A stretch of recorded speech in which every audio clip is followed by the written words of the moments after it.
अन्नदाता, अन्नदाता, नीत तुम्हारा अन्नदाता। पग पग पर है संग तुम्हारे अन्नदाता। लहू किसानों का बन के पसीना सींचता है धरती का सीना।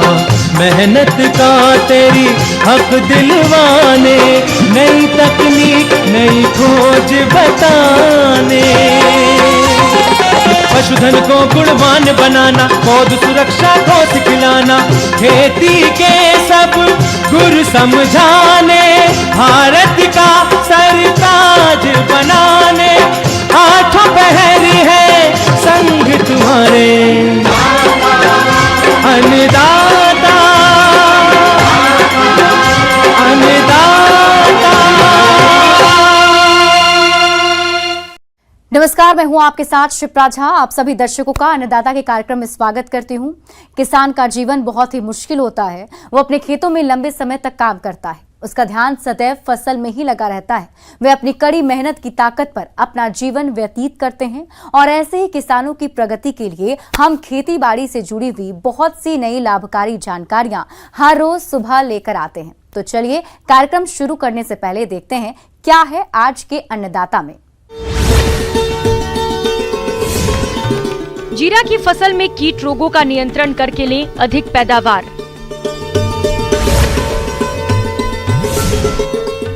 स्नेकी पेपर रंगीन मिर्च की खेती करके कमाएं अच्छी आमदनी।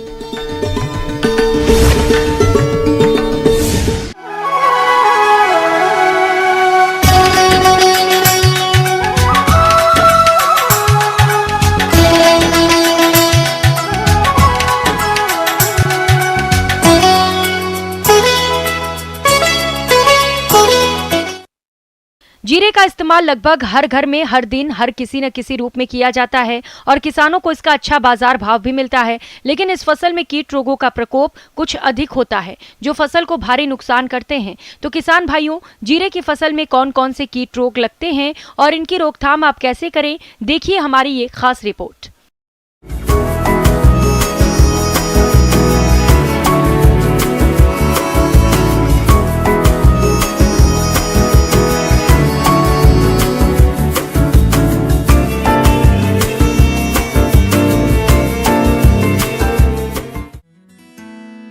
जीरा एक मसाले वाली मुख्य बीजीय फसल है। इसका उपयोग कई तरह के व्यंजनों में खुशबू उत्पन्न करने के लिए किया जाता है। इसके अलावा इसे खाने में कई तरह के उपयोग में लाया जाता है, जिसमें से कुछ लोग इसे पाउडर या भूनकर खाने में इस्तेमाल करते हैं। इसका सेवन करने से पेट संबंधी कई तरह की समस्याओं से छुटकारा मिल जाता है। भारत में इसकी खेती सबसे अधिक राजस्थान और गुजरात राज्य में की जाती है। यहाँ पर पूरे देश का कुल 80% जीरा उत्पादित किया जाता है, जिसमें से 28% जीरे का उत्पादन अकेले राजस्थान राज्य में होता है और राज्य के पश्चिमी क्षेत्र में कुल राज्य का 80% जीरा उत्पादित होता है। लेकिन अपने राज्य की औसत उपज पड़ोसी राज्य की अपेक्षा कम है, जिसका प्रमुख कारण फसल में लगने वाले कीट और रोग हैं, जिनका समय पर नियंत्रण न करने पर किसान भाइयों को कम उपज की प्राप्ति होती है। इसलिए आज हम बात करने जा रहे हैं जीरे की फसल में लगने वाले प्रमुख कीट और रोग की। तो जीरे की फसल में जिस कीट का प्रकोप अधिक देखने में आता है वो है माहू, जिसे हमारे कुछ किसान भाई मोयला, चैंपा जैसे नामों से जानते हैं। इस कीट का सबसे अधिक प्रकोप फूल आने की अवस्था पर होता है और ये कीट पौधों के कोमल भागों का रस चूसकर फसल को नुकसान पहुंचाते हैं, जिससे फसल से मिलने वाली उपज और उसकी गुणवत्ता पर विपरीत असर पड़ता है, जिस कारण किसान भाइयों को आर्थिक हानि का सामना करना पड़ता है। तो इस तरह के नुकसान से बचने के लिए आप नीम तेल 5 मिलीलीटर प्रति लीटर पानी में घोलकर फसल पर छिड़काव कर दें, जिससे आप इस कीट पर काफी हद तक नियंत्रण पा लेंगे। लेकिन यदि आपकी फसल में इस कीट का प्रकोप ज्यादा देखने में आ रहा है तो फिर आप इस कीट के रासायनिक नियंत्रण के लिए इमिडाक्लोप्रिड की 0.5 लीटर मात्रा प्रति लीटर पानी या एसीफेट की 750 ग्राम मात्रा 500 लीटर पानी में घोल बनाकर प्रति हेक्टेयर फसल पर छिड़काव कर दें और आवश्यकता पड़ने पर 10 से 15 दिन बाद दूसरा छिड़काव कर दें, जिससे आप इस कीट पर नियंत्रण पा लेंगे। किसान भाइयों, अब बात करते हैं रोग नियंत्रण की। तो जीरा की फसल को जिस रोग से अधिक नुकसान होता है वो है झुलसा रोग। ये एक कवक जनित रोग है जिसका प्रकोप फसल में पुष्पन शुरू होने के बाद अगर आकाश में बादल छाए हो और नमी बढ़ जाए तब इस रोग के फसल में आने की संभावना काफी बढ़ जाती है। इस रोग में पौधों की पत्तियों और तनों पर गहरे भूरे रंग के धब्बे बन जाते हैं और पौधों के सिरे झुके से नजर आते हैं। इसके अलावा रोग की उग्र अवस्था में रोगी पत्तियां झुलसी हुई दिखाई देती हैं। किसान भाइयों, रोग ग्रसित पौधों में या तो बीज बनते ही नहीं हैं और बनते भी हैं तो छोटे और सिकड़े हुए होते हैं। इस रोग के अधिक प्रकोप की स्थिति में पूरी फसल झुलसकर मर जाती है। अनुकूल वातावरण होने पर ये रोग इतनी तेजी से फैलता है कि फसल को बचाना लगभग मुश्किल हो जाता है।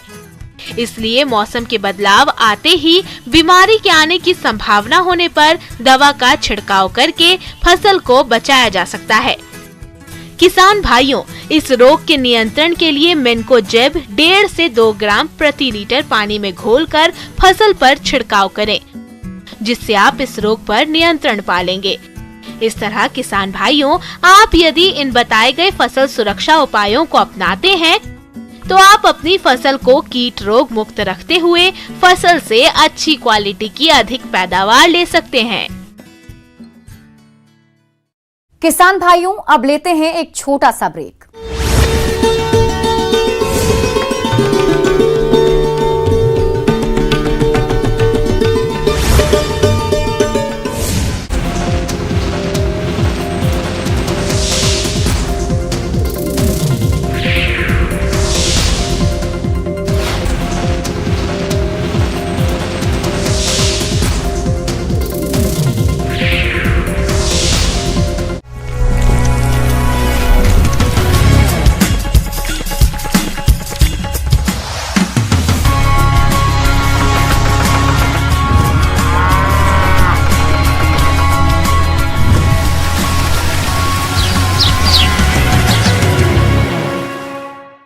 ब्रेक के बाद आप सभी दर्शकों का अन्नदाता में स्वागत है।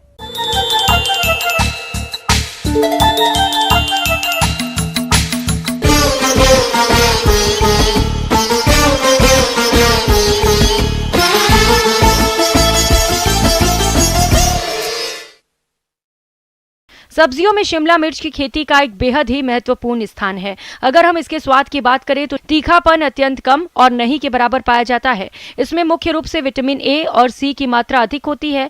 आज हम आपको शिमला मिर्च की एक ऐसी किस्म के बारे में बताने जा रहे हैं जिसकी खेती करके किसान अधिक आय प्राप्त कर सकते हैं। तो आइए जानते हैं कृषि वैज्ञानिक डॉक्टर पुष्पेंद्र सिंह से।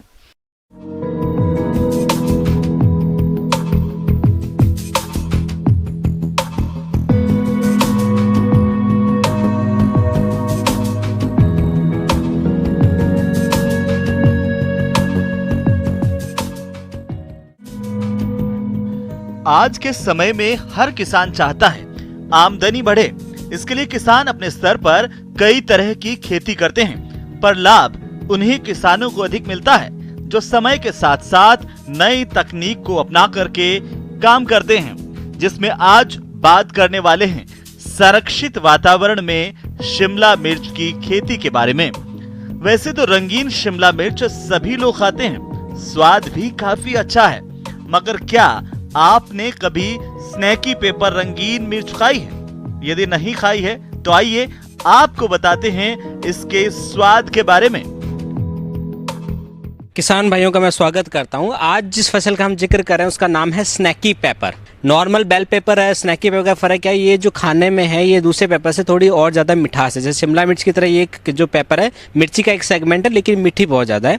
और इस वैरायटी सेगमेंट की हम बात करें तो इस सेगमेंट में 3 कलर हमारे पास उपलब्ध है। ग्रीन कलर में नहीं है, ये 3 कलर है हमारे पास। रेड कलर है, येलो कलर है, ऑरेंज है। सेंट्रो वैक्सीन जो वेजिटेबल घरोंडा है, इस बार इसका ट्रायल लिया है। और 3 कलर में जो वैरायटी का नाम बताऊं तो एक तो ट्राई ओरो है हमारे पास, ट्राई येलो है और ट्राई रासो है। इसकी जो डिमांड है, इसकी देखते ही इसका जो आकर्षण है कि सभी उसको दाम लेने का आप आराम से, जो आपका व्यापारी है उसको आराम से देखते ही इसको लेगा, क्योंकि इसका अट्रैक्शन इतना अच्छा है। उसके जो यूज़ है, जो सलाद के तौर में इसका है, वो बहुत अच्छा है। तो किसान भाई आराम से इसकी आमदनी और अच्छा मुनाफा कमा सकते हैं। स्नेकी पेपर रंगीन मिर्च की खेती की तकनीक। इसकी खेती शिमला मिर्च की तरह से ही करते हैं, जिसमें नर्सरी पौध तैयार करते हैं। इसके बाद किसान भाई मुख्य खेत तैयार करके मिट्टी को भुरभुरी बना लेते हैं, जिसमें मृदा जांच के मुताबिक खाद उर्वरक डालते हैं। इसके बाद बेड बनाते हैं। बेड से बेड की दूरी 2 मीटर रखते हैं। पौधे से पौधे की दूरी 40 सेंटीमीटर और कतार से कतार की दूरी 30 सेंटीमीटर रखते हुए पौध लगाते हैं। किसान भाइयों को सबसे पहले क्या करना है, अपना खेत जो तैयार करना है, मिट्टी को एकदम भुरभुरी कर ले और कम से कम जो बेड है, बेड की जो हाइट है वो बहुत प्रॉपर है, कम से कम 20 सेंटीमीटर इसको ऊंची रखनी है। बेड से बेड की दूरी 2 मीटर रखनी है। फिर किसान भाइयों को इसको खेत के अंदर ट्रांसप्लांट कर देना है। पौधे से पौधे की दूरी 40 सेंटीमीटर रखनी है और लाइन से लाइन, जो कतार से कतार की दूरी है, वो 30 सेंटीमीटर रखनी है। किसान भाइयों, स्नेकी पेपर रंगीन मिर्च की खेती से अधिक पैदावार लेने के लिए फसल लगाने से लेकर फसल तुड़ाई तक के कार्यों को समय समय पर करना जरूरी होता है। तो वे कौन कौन से कार्य हैं और किस तरह से करना है, चलिए इस बारे में जानते हैं। किसान भाइयों को मैं पहले बताऊं, जो इसमें कलर कैप्सिकम हम लगाते हैं उसके अकॉर्डिंग ही इसमें खाद पानी का ध्यान रखना है। जैसे पहले आप जब खेत तैयार करें तो डीएपी और जो आपका यूरिया है वो आपका कम से कम, अगर 1 एकड़ के अंदर 50 किलो का इकट्ठा इस्तेमाल कर सकते हो आपके एरिया के आधार पर। फिर आपको जो देना है वो ड्रिप जो सिंचाई है, बूंद से बूंद सिंचाई के साथ आपको फर्टिगेशन शेड्यूल रिकमेंडेशन के अकॉर्डिंग देना है। इसी मैं बताना चाहूँगा, जो अगर आप शिमला मिर्च उगाते हैं, जो इंटरकल्चर ऑपरेशन, जो क्रियाएं आप शिमला मिर्च में करते हैं, वही की वही आपको इसकी स्नैकी पेपर के अंदर करनी है। बंदाई का काम है, आपको बांस है, ये साइड के अंदर जो हमने बांस लगाया ये ताकि क्रॉप को सपोर्ट मिल सके। तो ये क्रियाएं जो आप शिमला मिर्च में करते हैं, सेम की सेम क्रियाएं। अब मैं बात बताना चाहूँगा कि शिमला मिर्च और इस सेगमेंट में फ़र्क क्या है आपको बताऊँ। जब हम कभी कलर्ड कैप्सिकम हम लगाते हैं, कलर शिमला मिर्च जैसे हम बोलते हैं, वो लगाते हैं तो वो प्लांटिंग के बाद में कम से कम 110 दिन बाद में वो मार्केट में आती है। लेकिन यही स्नैकी पेपर जो है 80 दिन के अंदर आपकी मार्केट में पहुंच जाएगी। और सेम कलर है, कलर का होने का ये होटल है, जो आपका व्यवसाय, जो आपके रेस्टोरेंट्स हैं, इनके अंदर इसकी अच्छी खासी डिमांड रहेगी। बात करूँ स्वाद की, तो जैसे कि आपने भी इसको खा के देखा, मैंने भी इसको खा के देखा, ये बहुत ही मीठा है। आप आराम से इसका अचार भी डाल सकते हैं, इसको सलाद के रूप में आप डायरेक्ट कंज्यूम भी कर सकते हो। मार्केट में से कलर अपीयरेंस इतना अच्छा है कि दिखते ही ये बिक जाएगी आपके। एक पौधे से, मैं अगर आपके इसके उत्पादन की बात करूं तो एक पौधे से कम किसान भाई 3 से 3.5 किलो पैदावार किसान भाई इसमें से ले सकता है। और दूसरी बात, इसका फायदा ये कि अर्ली है, ये कलर्ड कैप्सिकम से ये अर्ली मार्केट में आ जाएगी, तो एक तरह के अल्टरनेट के तौर पे इसको देखा जा सकता है। हाँ, ये इसका मैं बात करूं, साइज का मैं फ़र्क करूं तो इसका जो है ये लॉन्ग फॉर्म में होगी, ये लॉन्ग फॉर्म में जाएगी, ये पेपर के फॉर्म में, क्योंकि मैंने पहले बताया किसान में ये गोल नहीं होगी, ये लंबे के फॉर्म में आएगी और मोटी होगी। और इसका जैसे बीज की मात्रा बहुत ज़्यादा कम होगी, लेकिन मिठास उतना ही अधिक होगा। कम समय में तैयार होगी और कलर भी आएगा और अच्छे से मार्केट में प्राइस भी देगी। आप किसान भाई इसको मंडी में बेच सकते हैं। अगर मंडी में है तो आप डायरेक्ट इसकी मार्केटिंग कस्टमर के द्वारा कर सकते हैं। कोई होटल वाला है, रेस्टोरेंट है, फास्ट फूड या कोई सेंटर है, तो वहाँ आप डायरेक्टली इसको सेल कर सकते हो। किसान भाइयों को मैं मैसेज देना चाहूँगा, ये एक तरह का नया प्रोडक्ट है, तो सभी किसान भाइयों को इसको, आज जैसे हमने भी इसको ट्रायल फॉर्म पे लिया है, तो आप सभी किसान भाई इसको अडॉप्ट करें और इससे अच्छा खासा आपकी आमदनी में बहुत फायदा होगा। तो इसको ज़्यादा से ज़्यादा अपने किसान भाइयों, जो साथी लोग, उनको पहुँचाएं और खुद भी आप इस खेती करें और लाभ उठाएं। आगे और भी है खेती बाड़ी से जुड़ी हुई बहुत सी रोचक जानकारियां। यहां रुकेंगे एक और छोटे से ब्रेक के लिए।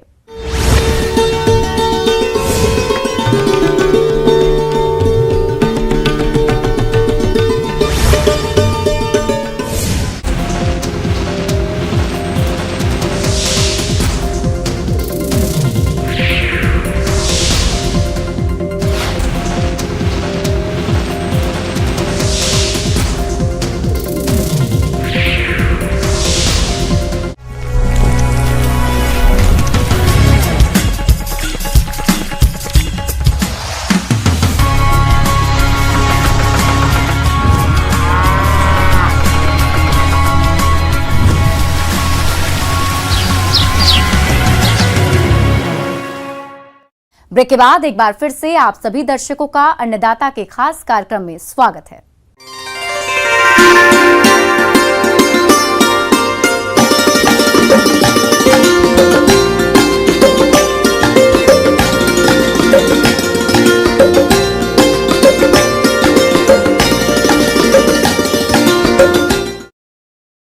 ग्लेडियोलस एक बहुत ही महत्वपूर्ण और लोकप्रिय पुष्पीय पौधा है जो मुख्य रूप से घरेलू और अंतर्राष्ट्रीय बाजारों में कट फ्लावर के रूप में बिकता है। अगर आपने भी ग्लेडियोलस की फसल लगा रखी है तो फसल से अच्छी क्वालिटी के अधिक फूल लेने के लिए किन किन बातों पर विशेष ध्यान दें, इस बारे में जानते हैं बागवानी विशेषज्ञ डॉक्टर मोनिका पटेल से।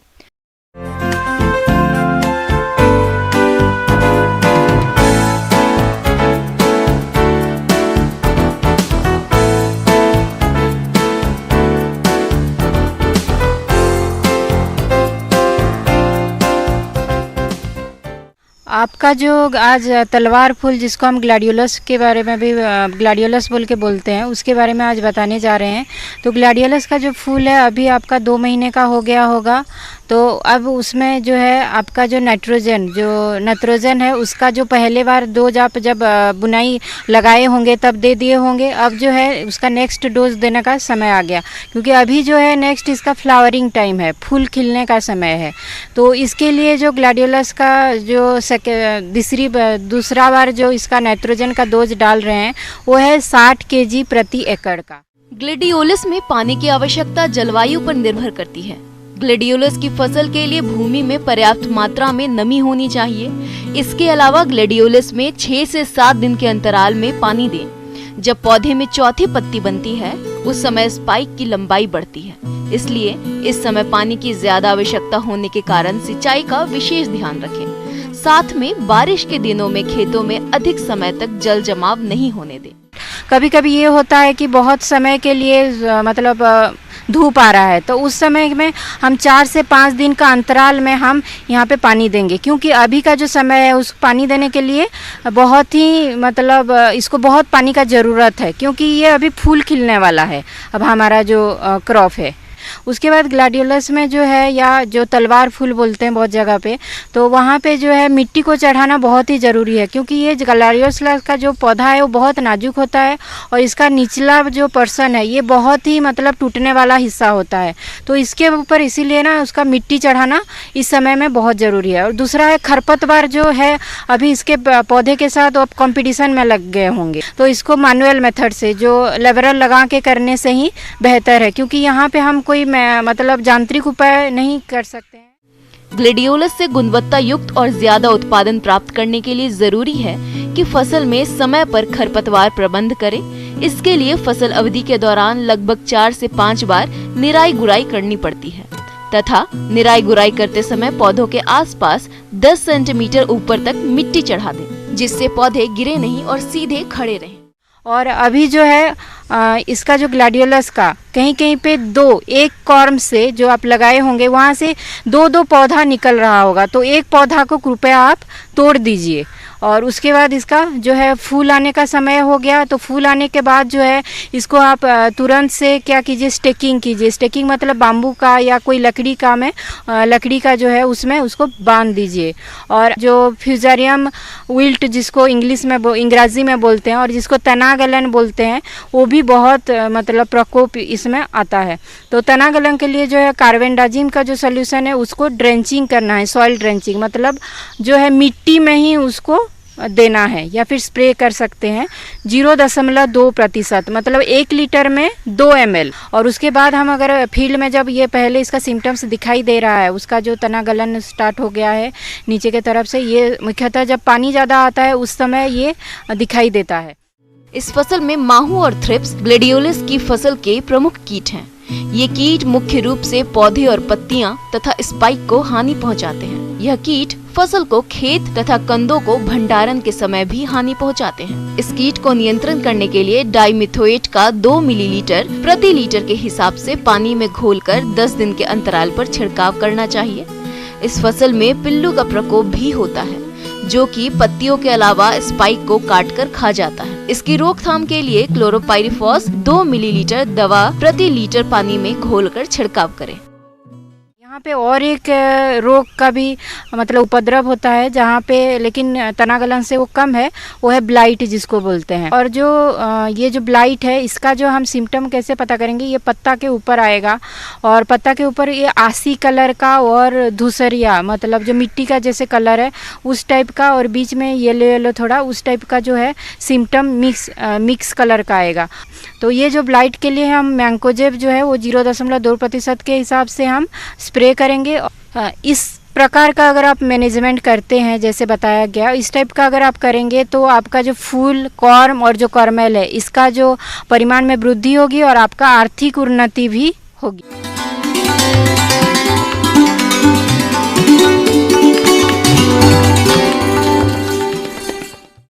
और आइए अब जानते हैं अन्नदाता निःशुल्क फोन के माध्यम से पूछे गए समस्याओं का समाधान। अन्नदाता निःशुल्क फोन संपर्क सेवा के माध्यम से पूछे गए प्रश्नों में से आज हमने जिस प्रश्न को कार्यक्रम में शामिल किया है उसे पूछा है ग्राम कल्याणपुरा, जिला नागौर के कृषक गिरधारी लाल ने। ये मधुमक्खियों की देखरेख और प्रबंधन के बारे में जानकारी चाहते हैं। तो गिरधारी लाल जी, आपकी जानकारी के लिए प्रस्तुत है कार्यक्रम का ये अंश।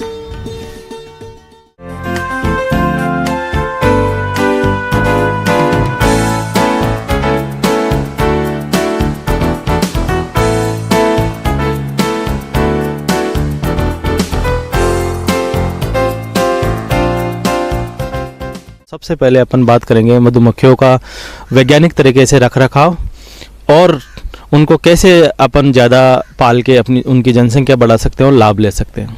मधुमक्खियों को पालने में प्रमुख, पहले मैं इनकी चुनौतियों के बारे में बात करूंगा और फिर इनसे क्या अपन लाभ ले सकते हैं उनके बारे में बात करेंगे। मधुमक्खी पालन में प्रमुख चुनौती आती है कि मधुमक्खियों में मोर्टेलिटी, यानी ये धीरे धीरे इन छत्ते से मरती रहती है और गायब हो जाती है। तो ये मधुमक्खियों को मरने से बचाने के लिए दो चीज़ों का ध्यान रखना चाहिए हमेशा। इनका मैनेजमेंट, जहाँ भी अपन मधुमक्खी पालन शुरुआत करते हैं वो प्लेस घर के आसपास होना चाहिए, वहाँ फूल, पानी की व्यवस्था होनी चाहिए। और फूल और पराग वाले पौधे, परागकण वाले पौधे की बात करें तो आसपास में नीम के पौधे होने चाहिए, इमली होनी चाहिए। अगर इमली भी नहीं है तो बेलपत्र, नीम तो तकरीबन यहाँ पश्चिम राजस्थान में हर जगह है और आराम से इसको पाला जा सकता है। उसके साथ साथ ही इसमें फूल वाले पौधे, जैसे कि फसल के हिसाब से, जैसे अब्राइडा के फूल आने के बाद भी मधुमक्खियों को बहुत सारा पराग मिलता है और इनकी जनसंख्या भी काफ़ी बढ़ती है। उसमें एक ये ध्यान देना है कि जहाँ भी आसपास के लोगों को ये समझाएं कि स्प्रे नहीं करें, क्योंकि जो कीटनाशक दवाएँ हैं मधुमक्खियों की बहुत बड़ी दुश्मन है। तो इस मधुमक्खी पालन वाले स्थान के आसपास में किसान भाई आपस में सामंजस्य से ये बात कर ले कि अपने को स्प्रे करना है तो कौन सा टाइमिंग करना है और कौन सा स्प्रे करना है, तो मधुमक्खी को अपन एक उचित तरीके से बचाया जा सकता है और अपनी उनकी जनसंख्या अच्छी तरह से बढ़ाई जा सके। इसी के साथ साथ गर्मियों में इनका स्पेशल ध्यान रखना पड़ता है। गर्मियों में मधुमक्खियों के पास परागकण और जूस पौधों का जो नेक्टर, जो रस लेते हैं, उनके लेने के लिए ज़्यादा रहता नहीं है। उसको डर्थ पीरियड बोलते हैं, सूखा काल।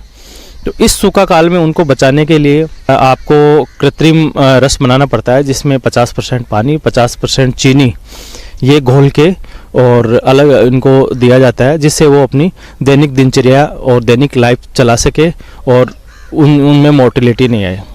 क्योंकि ऐसा नहीं करने से धीरे धीरे मरती जाती है और अपना छत्ता खाली हो जाता है, जिससे मधुमक्खी पालक को काफ़ी नुकसान होता है। अभी जैसे कि राज्य में कड़ाके की ठंड पड़ रही है, ऐसे में मधुमक्खियों की उचित देखभाल करना जरूरी है ताकि इन मधुमक्खियों पर किसी प्रकार का विपरीत प्रभाव नहीं पड़ सके और इनसे अधिक शहद का उत्पादन लिया जा सके। मधुमक्खी पालन में जो दूसरा इसकी एक अपॉर्चुनिटी है, दूसरा इसका जो उपयोगिता है वो ये है कि जो रूरल यूथ है, ग्रामीण जो यूथ है, उनको रोजगार मिल जाता है साल भर। और आजकल गवर्नमेंट भी बहुत सारा इस पे सब्सिडी भी देती है, बहुत सारे छत्ते भी लगवाती है और दूसरे इंस्टीट्यूट इनको बढ़ावा देने के लिए काफ़ी योजनाएं भी चलती है। किसान भाइयों, मधुमक्खियों पर कई शत्रु कीटों का आक्रमण होता रहा है, जिनमें से मोमी पतंगा कीट भारी नुकसान करता है। इस कीट से बचाव के लिए लकड़ी के बॉक्सों में छिद्र और दरारों को बंद करके मुख्य द्वार को कम कर देना चाहिए। जिन छतों में मधुमक्खियां नहीं हैं, उन्हें अलग कर देवें। कॉलोनी के टॉप बार बार समय समय पर सल्फर के पाउडर का छिड़काव करते रहे। तो किसान भाइयों से अनुरोध है कि वो कृषि विज्ञान केंद्र या संबंधित विभाग से रेगुलर संपर्क में करते रहे, जिससे वो मधुमक्खी पालन व्यवसाय को एक प्रमुख व्यवसाय में बदले और आने वाले टाइम में उनको बहुत बहुत ज़्यादा लाभ हो और उनकी आय में सुधार हो।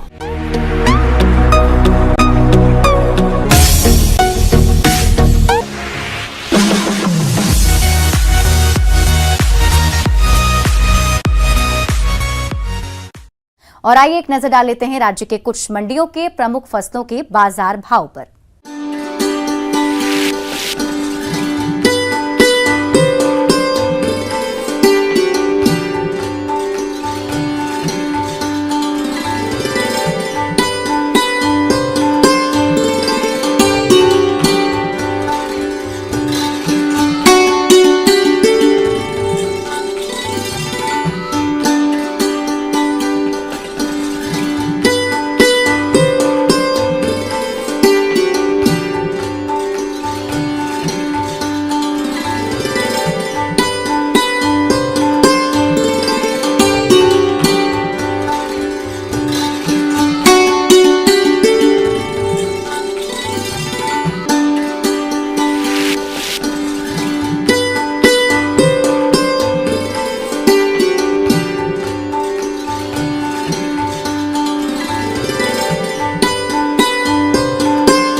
किसान भाइयों, कृषि संबंधित समस्या और सुझाव के लिए आप हमें इस पते पर संपर्क कर सकते हैं। प्रोड्यूसर अन्नदाता news 18 Rajasthan, Ramoji film city Hyderabad 501512। साथ ही आप हमें ईमेल भी कर सकते हैं। हमारा ईमेल है p18annadatarajasthan@nw18.com। इसके अतिरिक्त आप हमें निःशुल्क हेल्पलाइन नंबर 1800889216 पर सोमवार से शनिवार सुबह 10 बजे से शाम 4 बजे के बीच संपर्क कर सकते हैं। अब समय हो रहा है आपसे विदा लेने का। कल इसी वक्त फिर से होगी आपसे मुलाकात। नमस्कार।